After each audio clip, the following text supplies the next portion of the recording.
So hi, everybody. Thanks for joining us today for this webinar with Lindsay Powers from USGS. This is part of the Sampling Nature Research Coordination Network. And just to give a brief intro to the RCN, RCNs are communities that are funded by the National Science Foundation. And really the impetus for our RCN is to make today's samples possible to use in science tomorrow. And so we understand that samples could be useful for a variety of disciplines. And so this community is really meant to bring people together across discipline and understand what's common about managing samples, and also to understand the challenges that are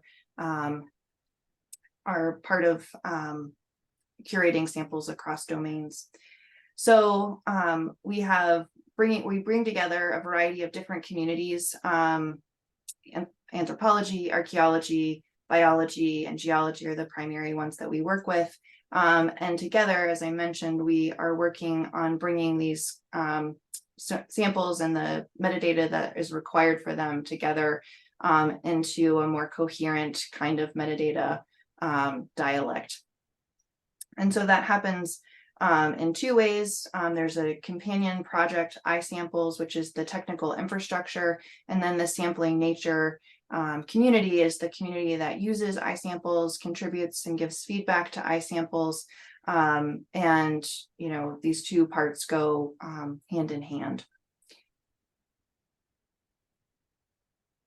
And so our project has several goals, which I have I think already touched on, and I don't really want to dwell here, but it's really to build this community, to identify incentives and overcome barriers to sharing and reusing samples, to formalizing the process of gathering requirements. So we have a series of workshops, which I'll mention, and then to raise awareness within the scientific community and the general public about the importance of physical samples, which often can be overlooked. And so the deliverables for the project include a metadata standard, which we work on in conjunction with iSamples. Together, this community is developing policy recommendations around the collection, transport, storage, preservation, and publication of material samples. This webinar counts as part of our training materials and how we're trying to understand best practices. And then we are developing some videos and some social media campaigns that will communicate the importance of material samples. We are always looking for contributions and for new community members, so we're really happy for those of you that are here joining us today. And we would look forward to any and all input and contributions that you might want to make to this community, or connections to communities that you work with. And I'm happy that we have several of the co-Is on the call. Today I saw Neil Davies and Sarah Kanza both join, and Sabes Cho works at Columbia with Kirsten Leonard, the PI of this project. So without further ado, I'm going to stop sharing and turn the floor over to Lindsay Powers. So Lindsay is trained as a multidisciplinary scientist with an education and research experience in aquatic ecology, population genetics, limnology, and paleoclimatology. So she really is one of those people who is bringing together interdisciplinary uses of samples. And her current work is at USGS, primarily concerned with preserving and modernizing and facilitating access to scientific collections and physical samples. We asked Lindsay here to talk about the work that her group has been doing, because it's been some of the more progressive work that we've seen so far around collections management. And so without further ado, Lindsay, I'm going to turn it over to you. Thanks, Erin. Let's see if I can get my screen shared properly. Looks great. Okay. So thank you to Sampling Nature and Erin for giving me the opportunity to talk with y'all today about some of the work that we've been doing at USGS. I know I'm largely preaching to the choir here, so I wanted to talk a little bit about how we've gotten where we are today, and then talk about some of the technology that we're developing to really improve the fairness of the scientific collections that USGS maintains and manages, and also a lot of support for state Geological Survey collections. First, I would like to thank some significant contributors to the content of the slides here. Victoria Crystal, Amy Atwater, Dan Arthur, Michaela Johnson, and Madison Langseth are all USGS employees, and then Ted Haberman has been working with our group on some of the metadata aspects and controlled vocabularies that we're incorporating into the work we're doing.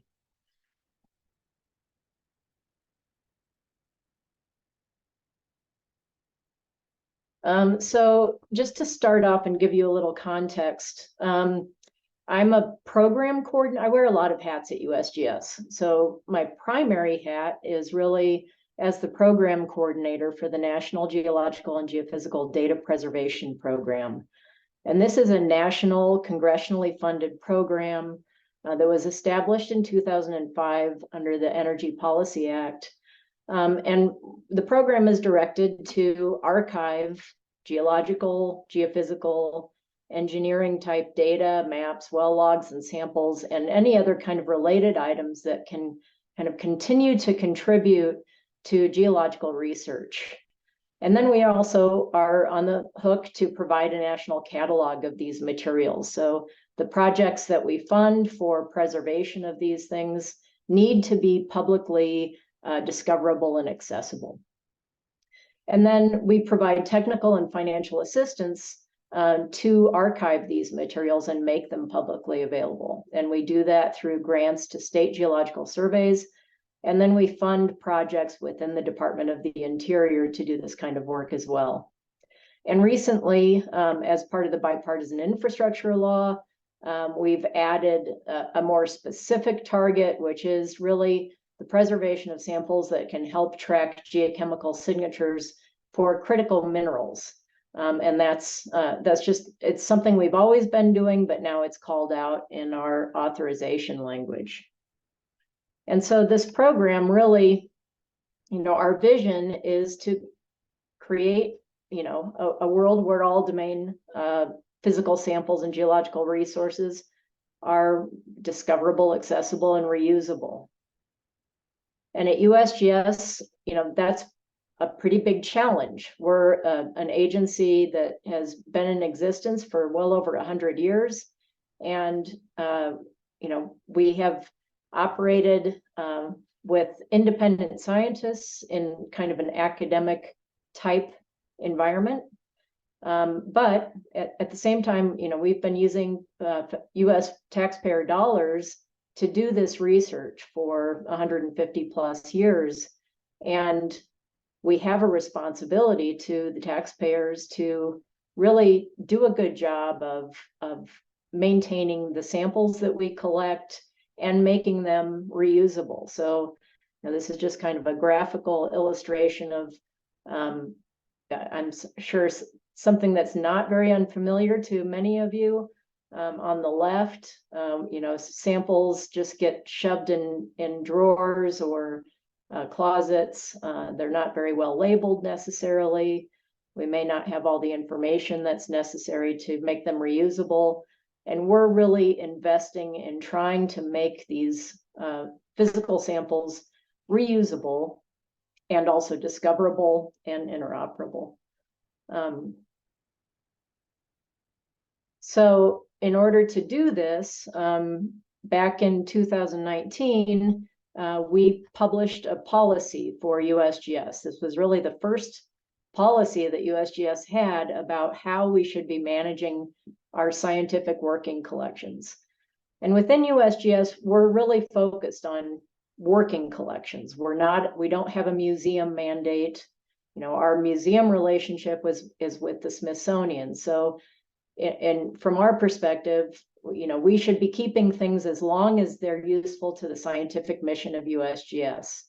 And so the policy was created by a diverse group of scientists in USGS. It establishes the requirements for the documentation and the management of these USGS scientific working collections. And then it was reviewed extensively by an external panel of subject matter experts. And so what do our working collections look like? Well, they're really collections that are currently in use or expected to be in continued use by USGS scientists. They're not really intended for permanent preservation by USGS, and they may be consumed or destroyed during analysis. They might be useful for education. And then, really when it's determined that they're no longer useful to the USGS mission, we need to find a better place for them. So that could be in an educational institution, a museum, the Smithsonian, or if they have no further value, then we consider discarding them. And then we, as a organization, we develop resources that really help scientists maintain and manage these collections. So some of the resources specifically related to the policy are an online guide for planning and managing scientific collections in the USGS. That website is accessible to anybody and can be, stolen shamelessly from to help guide other policies and practices. We have an extensive page of FAQs. We've also developed a template to help people plan collections, and I'll talk a little bit about that in a minute. We provide trainings and workshops to train people in recommended practices, introduce them to the policy, introduce them to the resources. And then we have a website with links to external resources for recommended practices for collections management. And then some of the services that we provide as the Geological Materials Repository. Victoria introduced herself at the beginning of the webinar. Victoria works in the Geological Materials Repository. And our role here really is to help educate USGS folks on the policy and recommended practices, provide in-person training and assistance with documentation of collections, inventorying them in some cases, tracking them, assessing materials for their stage in the collections life cycle, which I'll talk about in a minute. And then, a big part of what we're trying to do here is train scientists and get them in the practice of developing rich metadata to describe scientific collections and then eventually samples for our online catalog, which is ReSciColl, the Registry of Scientific Collections. And then also, eventually we will be working directly with scientists to help them assign persistent identifiers for their samples, metadata, and collections. So within the context of the USGS scientific working collections, we wanted to really walk people step by step through what we consider the life cycle of these collections within USGS. And this really is developed in close alignment with the USGS data management policy. And so we wanted to keep something that was familiar and really made sense to this process from planning a project where you're collecting samples all the way to the disposition of those samples, and then maintaining high quality and documentation throughout that process. So the policy, this is all reflected in the policy, and the policy and this process are all really tightly coupled to making these collections and these samples fair. So I want to walk through this quickly, but I just wanted to highlight kind of where you might see the fair aspects of this process.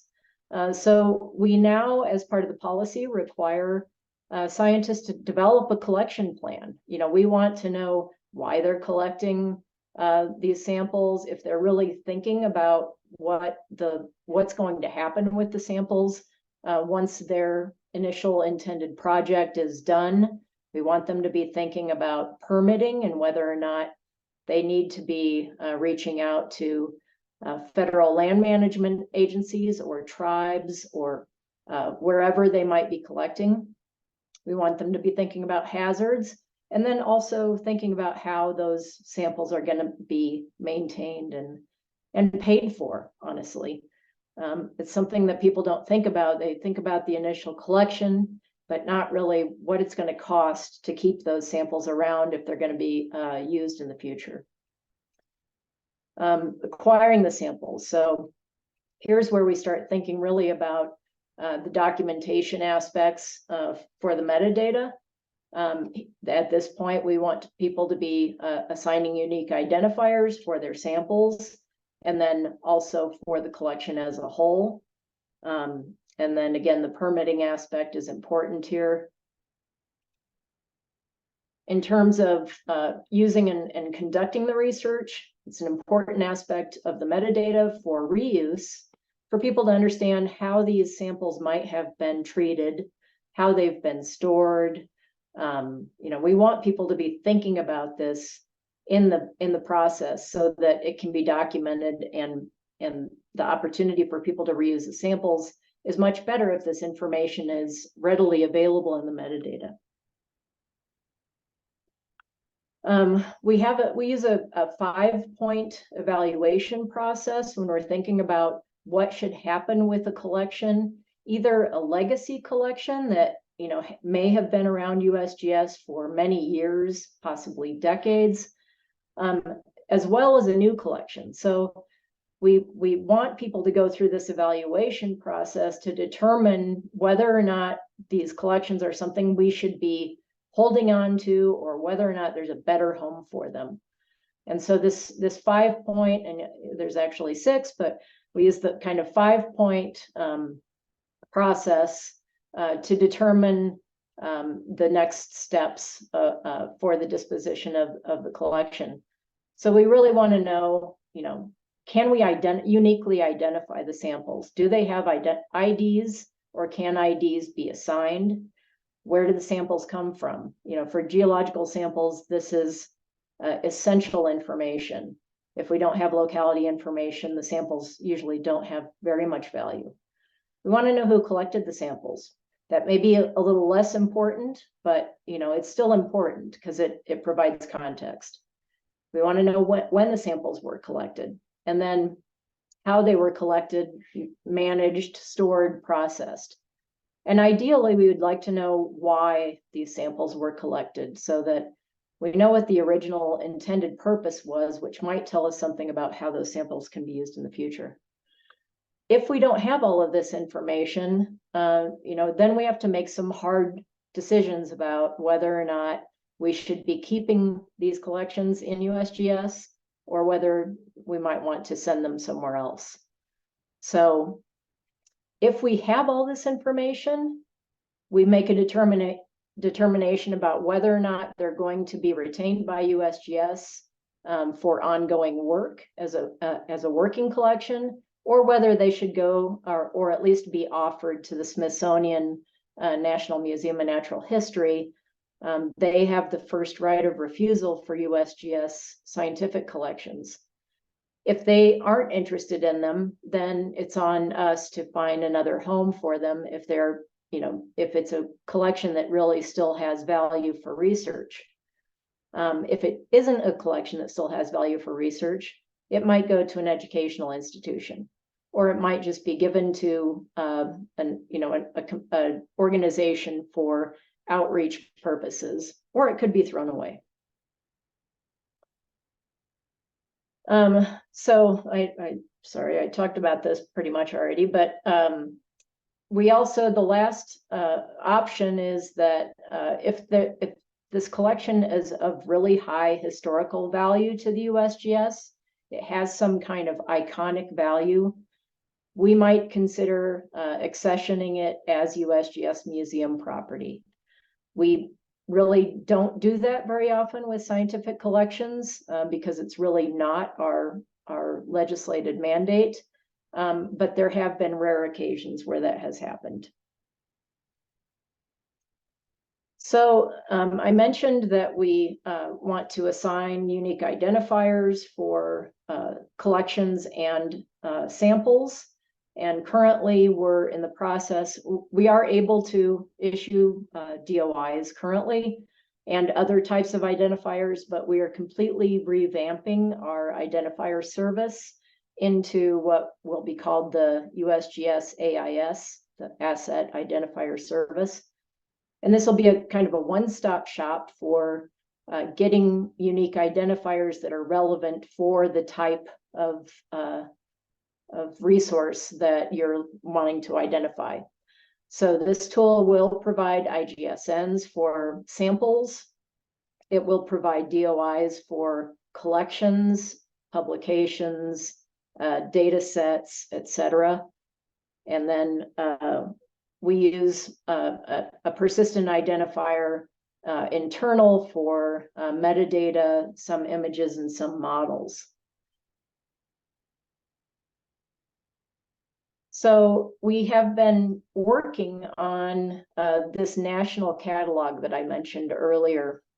This catalog has been in existence since 2007, but it's not been very useful, I'll say. It's been kind of a way to tick the box for providing a national catalog for these resources, but it hasn't really had useful descriptions, very rich metadata. It's just not been a very useful tool.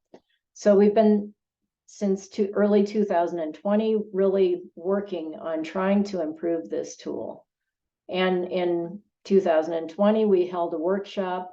It was facilitated by Aaron and the Earth Science Information Partners. We had broad participation from both the sample community, but also the scientific disciplinary community, which really helped us kind of lay the groundwork and the framework for what we might establish as a catalog for the various types of scientific collections and samples that we primarily have within USGS. So the National Digital Catalog was rebranded to the Registry of Scientific Collections, ReSciColl, really with the intention to improve discoverability. We're incorporating controlled vocabularies. We have a search and map interface. We're really trying to simplify the access to these data and samples, both that exist within USGS, but also within state geological surveys. It provides us an opportunity now to connect data, publications, people, organizations, and samples, really promoting these resources for new work. And we are also now able to better track metrics of, who is requesting these resources, how many redirects the states are getting. So is this tool being useful for state geological surveys and USGS? So this is what the landing page looks like for this new tool.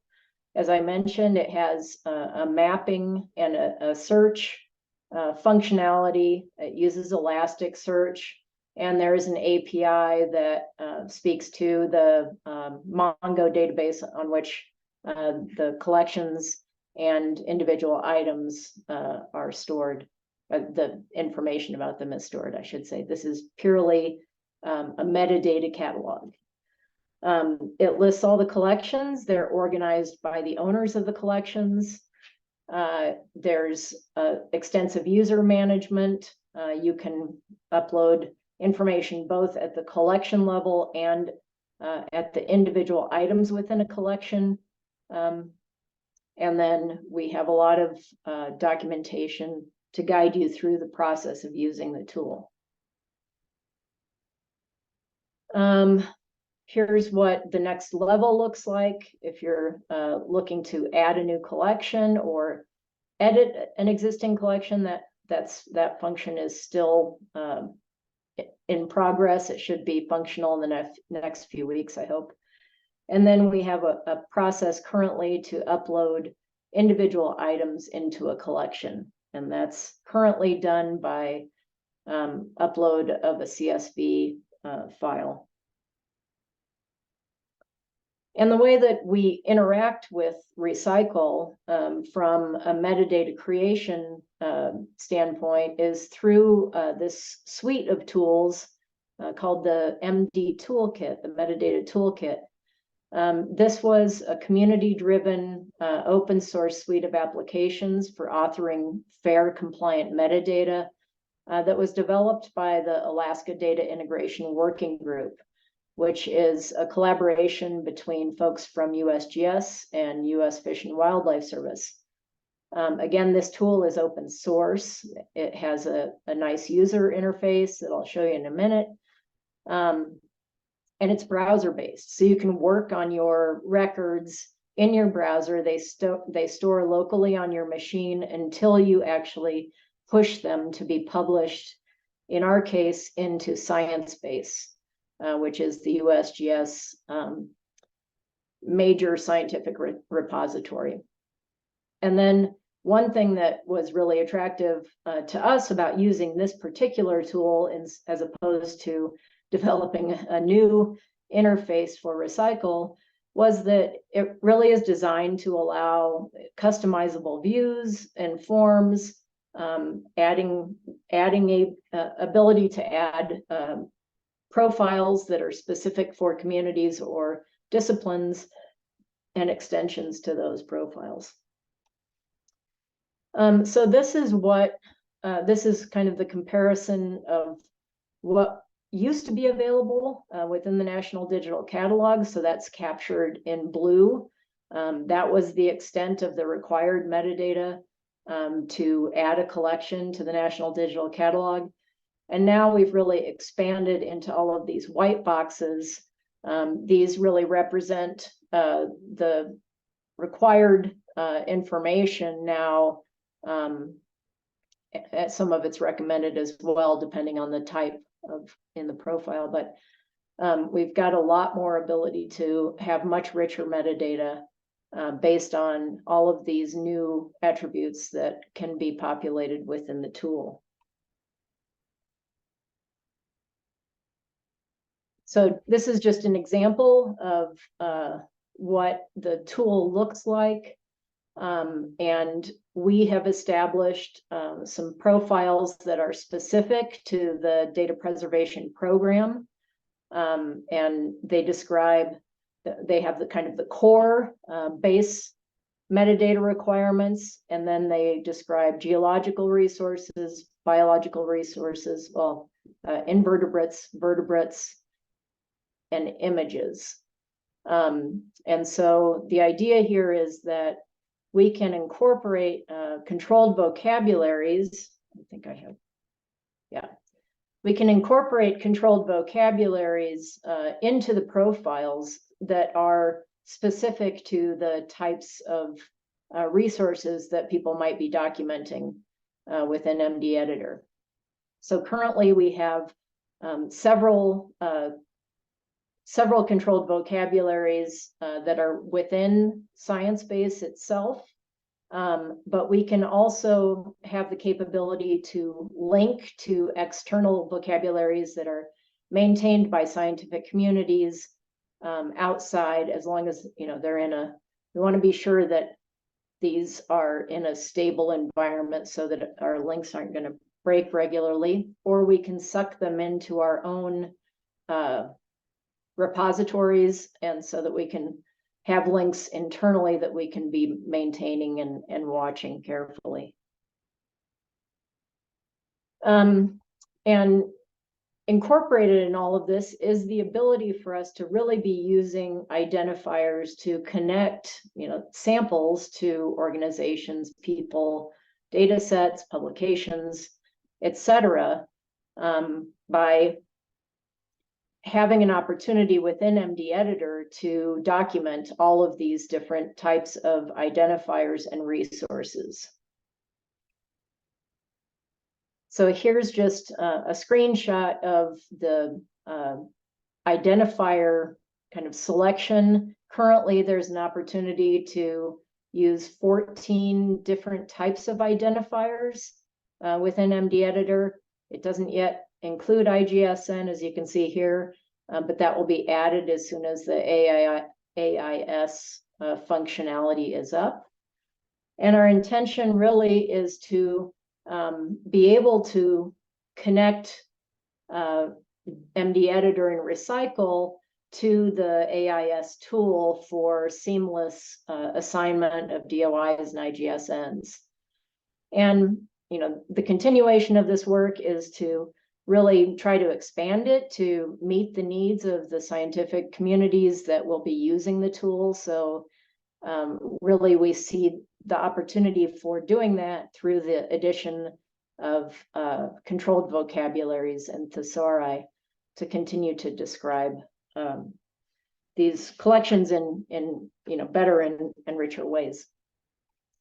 And again, I just wanted to thank the folks that contributed to the slides, and I'm happy to take any questions.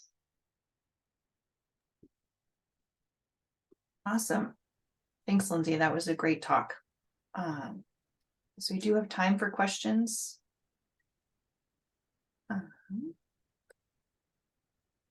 So I can kick us off. Actually, I see Andrew Bentley. Andrew, if you want to unmute and ask your questions, you can, or I can ask it. Sure. I just wanted to know whether the fields that you're including in your system are Darwin Core compliant. Yes, they all are.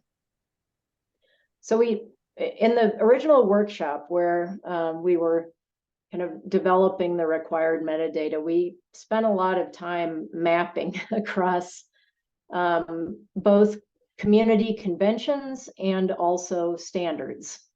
And so we have, we wanted to make this as user-friendly as possible, but behind the scenes, all of these fields are compliant with the primary standard systems. If that makes sense. Yeah, sounds good. Thanks.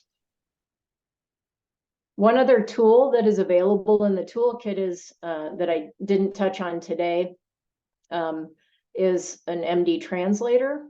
So you can export all of your metadata content in it's created in mdJSON, but it can be exported to speak to Sciencebase. It goes to SBJSON. It can be exported to ISO 19115-2 and 1. I believe Ted can weigh in if he's here. But anyway, so there's an opportunity to export into many different standards. And this tool is available to anyone. We're using it specifically with ReSciColl, but any of you can use this tool to create metadata records and export them for your own use.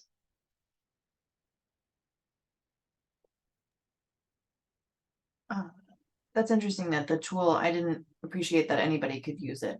That's cool. Neil, do you want to unmute and ask your question? Yeah, sure. Thanks, Lindsay. That's great. I wondered if you could expand on how you track permits, and also related to that, any plans to integrate the care tracking, ethical, legal and social aspects. Absolutely. Yeah. Thanks for that question, Neil. So this is kind of our first attempt in the collection plan aspect to formally have a way of tracking permits across the Bureau. So we have not been very good about tracking permit use. I mean, it's on the scientists doing the research typically, but this will provide us a centralized way by managing these collection plans by the science centers to be able to keep a better handle on the types of permits and making sure that people are getting permits where they're needed. In terms of the care principles, that's certainly something that we are talking about quite a bit in USGS and thinking about, and we we need to incorporate it formally into our practices, and we are working on doing that, especially around data. USGS does a lot of liaison with tribes when we're working in tribal areas. We always are seeking their input and their permission, certainly, to work on tribal lands, and even in many areas on ceded lands. But seeking their input on helping us really be addressing the care principles as well.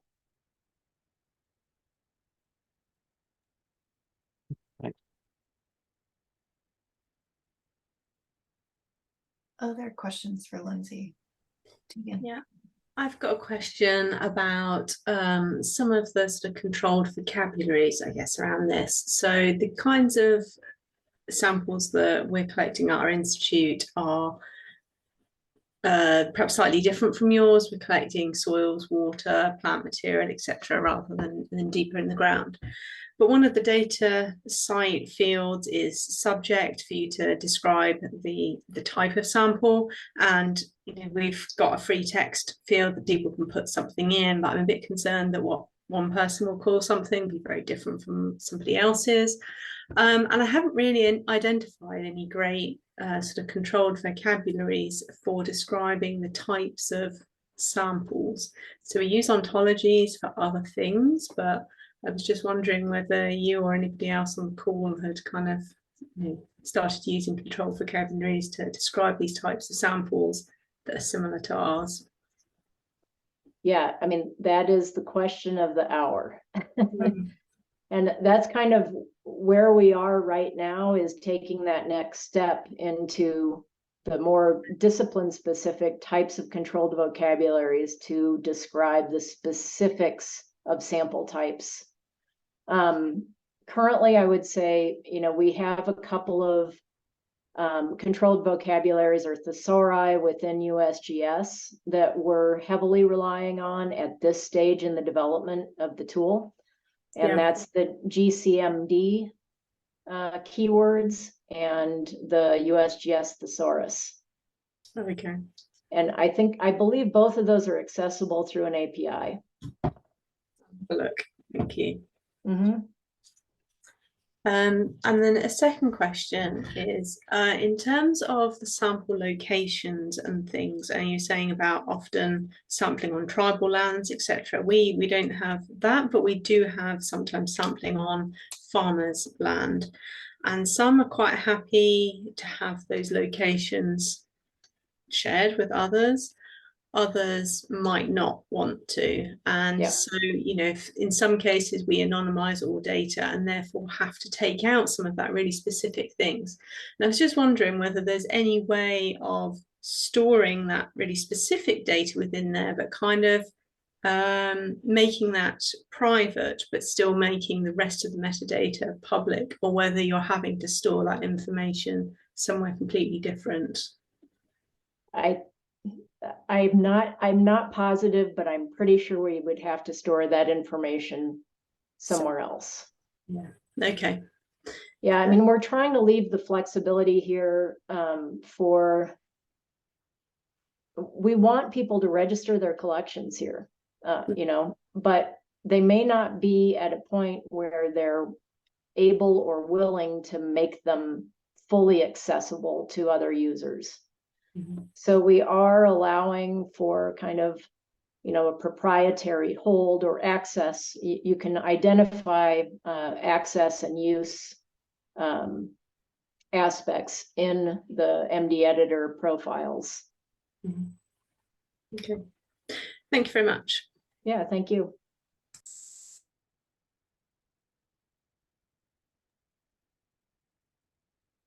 Lindsay, could you talk a little bit about how adoption is going so far? And for people who do you have any early adopters who are trying to use this new system, or how that's going? Well, Victoria so far is the biggest user of the new ReSciColl tool.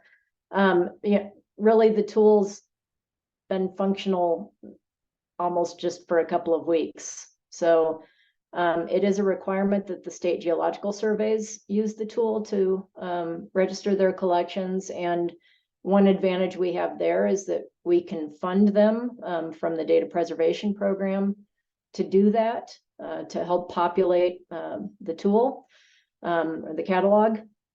But a lot of Victoria's work will be to be working with USGS scientists to get them to be registering their collections within the catalog. So yeah, it's just very early days, but hopefully in a year I can say, you know, we've had a huge increase in users.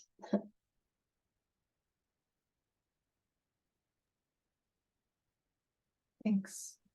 Other questions or comments for Lindsay? We have really some interesting people, Lindsay, in the chat. They were, it's an international group this time. And cross-agency too. Yeah, I hope I didn't bore people too much with the policy thing, but it is something that seems to be fairly, I don't want to say unique, but it's not super common to have at a federal agency level a policy that's governing kind of the management of collections. It's not unheard of, but you know, they're usually more institutionalized collections that they're keeping in perpetuity, that they're developing policy for. Yeah, I think that's a good nuance and distinction, that these are working collections that you have the policy for. And one other question I had was just if you could talk a little bit more. I liked the slide that you showed about the different ways that collections might be disposed of. And I wonder if that, I guess I have two questions. You know, one is sort of specifically around the relationship with the Smithsonian and what kind of metadata they require or need, or you know, does this improvement help with that, streamlining that process to move things to them? Maybe that I'll stop there. Yeah, so when the Smithsonian is interested in a collection, they're requiring at a minimum these, you know, 5-point pieces of metadata. And they also, you know, they want to know that the collection is in good condition, that it's been kept in good condition. They may have a specific niche in their collections that they're looking to fill by these materials. A few years ago, we transferred the last of the largest part of the USGS fossil collection to the Smithsonian. And that was kind of an iconic collection in a way, because it was really the foundation for much of the geologic mapping of the Western Interior Seaway, and provided a lot of the kind of time constraints on the geologic formations that are found in, I'm in Boulder currently, but in kind of the west central part of the country.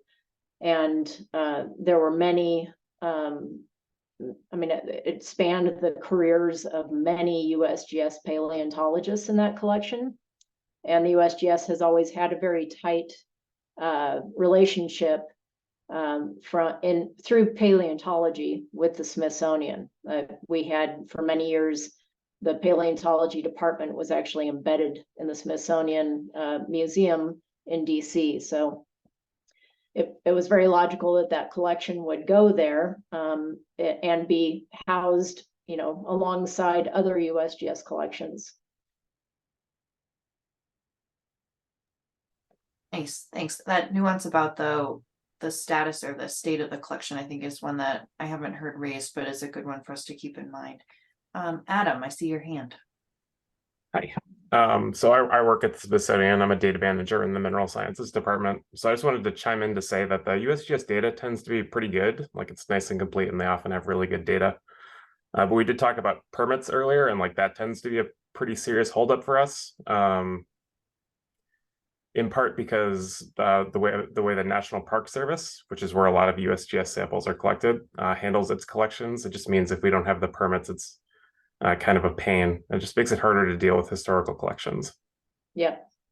Yeah, I would agree, Adam. And, I think historically, a lot of those collections, well, in some cases were made before the park was a park or before, certain federal lands were established, but also historically, a lot of those collections were made by, a conversation between a park superintendent and a scientist.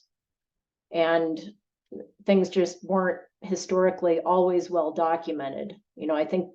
I hope things are different now, that we have more, kind of regulations and requirements in place to make sure that that's not really happening anymore. But yeah, historically, it's challenging. We've tried to dig up permits or even just communications between scientists and parks or federal land managers, and not always been successful. Yeah, I think we're on like a 50-year lag between like when you guys are, when a collection is collected originally and like when it comes to us. And so it's the policy changes are kind of slow to get to us. So I suspect we'll be dealing with this for a while, but I appreciate the effort. Thanks. I blame the Park Service also, not you. Well, it goes both ways. No. Yeah. But thank you. Yeah, thanks, Adam, for your question and for adding that additional detail about on the Smithsonian side too. We have time for maybe one or two more questions or comments from the group. This is a great group that's here.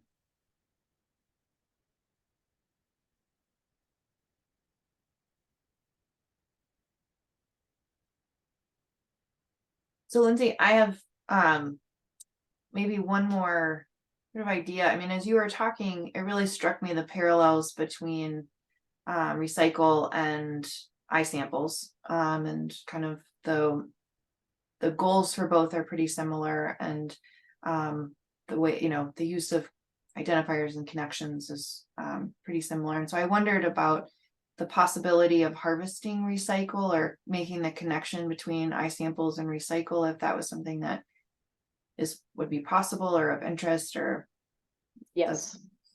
Yeah.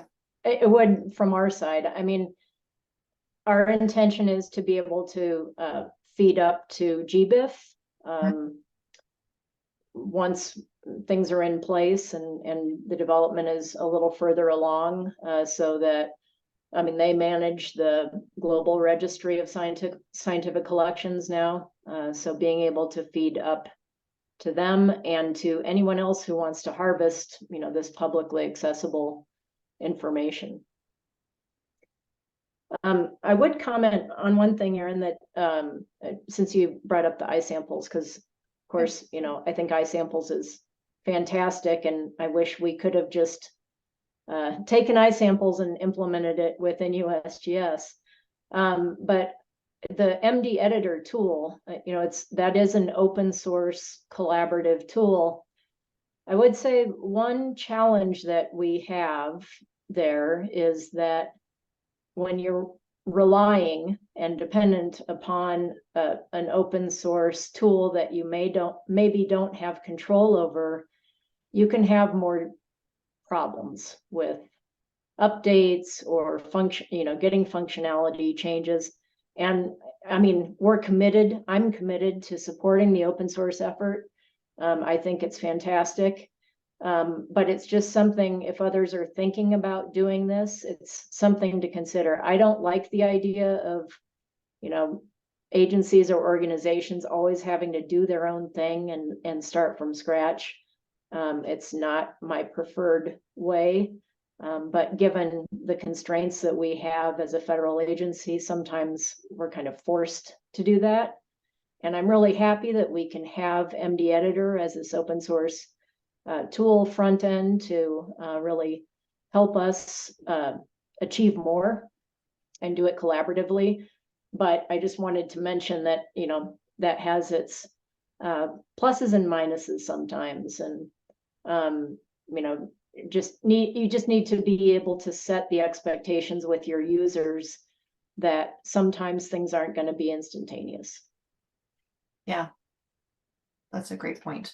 I think it's also, I mean, it's a benefit for the open source software that you are intent on using it and including it and supporting it. So that helps everybody. But I think also, I mean, what I took away from the talk today too is just how much scaffolding and pattern, even if people can't take the full technical stack that you've developed, giving other agencies a lot of sort of a launching point for where they could go from here.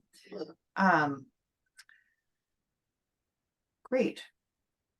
Well, last call for any last comments.